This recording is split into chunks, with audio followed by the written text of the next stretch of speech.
And then she walks off and no one says anything. It's weird just because it got to that point.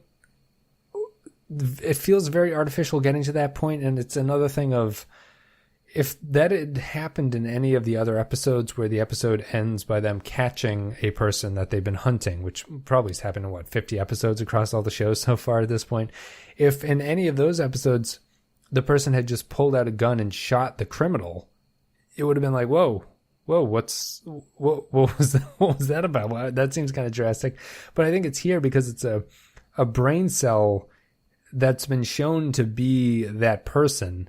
It's not as offensive to just kind of lace them up and just call it a day at the end of it. It's weird. It made me think that, I don't know. It made me wonder why they did it. Like, why wouldn't she just take him back? Why, if this was the case, why didn't she just kill him when she had him in the first place? Like, she'd caught him early in the episode at the beginning. She's caught him. He's in her prison cell. Why didn't she just kill him then?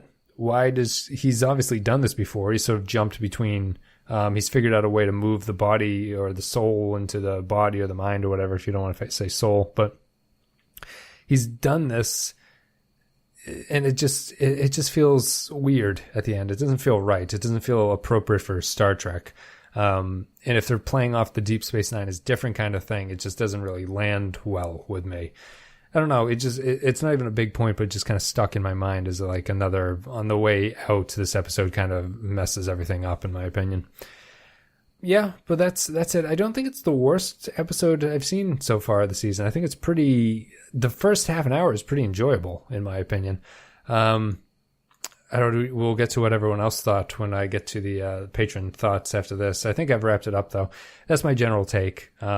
It's a pretty good opening. It's a good character piece. It's good describing the station situation. I liked it for all of those reasons. I think the acting outside of Siddig is pretty good. Everything, you get a lot of Odo stuff, you get a lot of Cisco stuff, and that's all good. We're still missing O'Brien. He's still on Earth, I guess, with Keiko at his mother-in-law's birthday party or something. We're missing him. It'll be nice when he gets back. I think he'll add a little bit to the stories that are going on. But outside of that, it devolves into nothing. A terrible performance at the end, a terrible sort of resolution, an anticlimactic resolution, and it ends up really knocking it down. So that's it. I'm going to take a break. We'll play an audio clip. I'm going to come back, and I'm going to read the patron thoughts, and then I'll give my final thoughts and ratings as well. I'm Benjamin Sisko, commander of DS9. Ray O. Vantika is my name.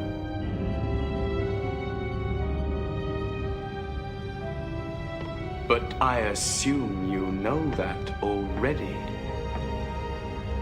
I want to talk to Dr. Bashir. Unfortunately, he's not available at the moment. Is he all right? His body is, how do you humans say it, fit as a fiddle. Looks rather good on me, don't you think? What have you done to his mind, Vandika? It was necessary to render him unconscious for the time being. However, I might consider leaving his body and returning him to you. But first, you must release your tractor beam. I can't do that. If you don't, I'll take this vessel to warp. The tractor beam would rip apart your ship, and you and everybody on board would be killed. Exactly. So if you care at all about the welfare of your doctor, you will release your holderness. You have 1 minute to decide. All right, so The Passenger is done. We're done with episode 9 of season 1. Critically reviled, I guess, although I don't even know if that's really true. I don't see any of the ratings here. It was reviled by people on Twitter, and so I'm going to assume that they speak for the entire world. But no, I didn't think it was that bad. I thought it was pretty okay up until the very end. But let's see what the patrons think. If you guys are unfamiliar, if you support the show on Patreon, at any level, you can leave thoughts on the upcoming episodes, and I'll read them on the podcast. So we're going to go through that and do it right now. Kyle Barrett writes, The Passenger. Not a fan of this episode. Siddig's acting from fake coughs to becoming Vantika is student film level bad. It's so obvious Vantika is Bashir because of the voice that the entire mystery collapses, and I hate that Star Trek falls back on the myth that humans use only a small amount of their brain power. I'd agree with that. I do want people to know that I'm trying to avoid reading the feedback until I get into it, just so it doesn't seem like I'm stealing people's ideas. But we're obviously going to touch on the same points. Yeah, the acting's terrible. The brain power thing is stupid, and I kind of agree, although he says he's not a fan. I don't know. I'm having a hard time deciding if I would consider this to be one of the 5 best episodes we've done so far, despite the fact that it's a truly horrible ending. But anyway, we'll get to that. Nick Sergey writes, Passenger is passable for about 30 minutes, but you're right. Whenever an actor uses the bad guy, quote-unquote bad guy voice, there's nowhere to go but down. Prior to these last few minutes, the show, which has a generic story, at least has a decent atmosphere. I'd agree. I don't know if I'd use the word atmosphere, but I think that the story before what happens at the end there is pretty good. And it is a generic Star Trek story, tacked on to the Bashir part, and that's why it kind of feels unsatisfying, where the rest of it is not that story. It's about the Deep Space Nine environment, and that's why I prefer the earlier parts of it. Once they turned it into the generic Star Trek story, it's nowhere near as interesting, and everything falls apart. Then we have, this is a long name, Immunities, the podcast where America changes overnight, fictionally. He writes, when I watched The Passenger back in the day, I was immediately struck by the similarities to the German movie Testament of Dr. Mabuse. Given that the Untouchables TV show was having a plot based on M at the same time, I guess someone at Paramount was a big Fritz Lang fan. College me would have had more to respond to this. I saw the, is it The Testament of Dr. Mabuse? Is it, let me search this. This is no, isn't it? What the hell is Dr. Mabuse? Dr. Mabuse. Sorry, I should have looked this up back while before I got in here. Fictional character made famous by Fritz Lang. Okay. A character was designed deliberately to mimic villains. Jacques' goal were commercial success and to make political elements in the same way I'm thinking of Dr. Caligari. Okay, that's what I'm thinking of. I must have watched the Dr. Mabuse film, I think. I've seen the Cabinet of Dr. Caligari, which is a very early silent horror film, and it's actually terrifying. It's probably one of the scariest movies I think I've ever seen, just because the silent film nature with how the atmosphere of that movie comes together. It's like freaky as hell. So I don't remember Dr. Mabuse. I might have watched that. And if I did watch it, college me would have had a lot more to say about it. I don't really remember anything now, so I don't have a lot to comment about on Fritz Lang, unfortunately. But yeah, let me know if people think that The Passenger is actually similar to The Testament of Dr. Mabuse.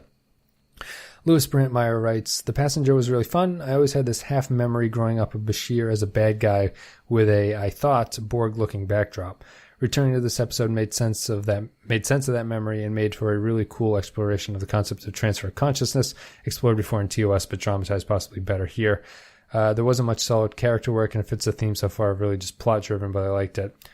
And I'd probably disagree, I guess, Lewis, with the, because I think it's mostly good character work at the start. And I would agree with you that I think it was a fun episode. I had fun the first half hour. I enjoyed the show. It's just, it's such a terrible last 20 minutes that everything crashes down around you. But yeah, I guess that the Patreon comments weren't really as negative as the other stuff I was reading, so maybe it's a little bit of a hit or miss episode for people. No one seems to think it was great, but no one seems to think, some people think it was terrible, and no one seems to really think it was great. And I'm going to give it, I think I'm going to give it a 2. It was a high 3, I think, and the ending, which is so stupid, just drags it down to a 2, I think, because if you fix that, it's actually a pretty good story, and you get rid of that Bashir stuff, and that would bring it up to a 2. It's a story that had potential, but they had a couple of screw-ups in it, and it just knocked it down. Guys, thank you very much. That's my final thoughts and ratings for this one, The Passenger, which I did not mind. I thought it was pretty good. You can support the show by following us on social media. You can go to patreon.com/The Penske File if you support the show there, like a lot of other people are doing currently, which is much appreciated. You get special perks. You get some podcasts you can listen to. And if you're on the highest tier, I get to read your name out here now for being a supporter of the podcast. So I appreciate it, guys. This is the highest tier of patron supporters. It's Stephen Cobb, Ben Douglas, Tax Owlbear, Kyle Barrett, Joint Mango, Vincent Adultman, Doug Valkamp, Tarek Latif, and Magpie's Nest Productions. Guys, thank you very much for supporting the show. We're going to be back with the episode that's after this is Move Along Home, which everyone seems to hate. So we'll be doing that. And then after that, we have the Nagus coming up. Sean Murphy and Clay are coming on to talk about those two. So there will be guests in the next episode. I guarantee it. And hopefully we'll have guests going forward for the rest of the season. I think it should work out that way. Anyway, guys, thank you very much for listening. I hope you enjoyed the episode. I enjoyed The Prisoner, and then it all kind of fell apart in the last 15 minutes. Hopefully this podcast has avoided meeting the same fate. Thanks. I'll see you next time.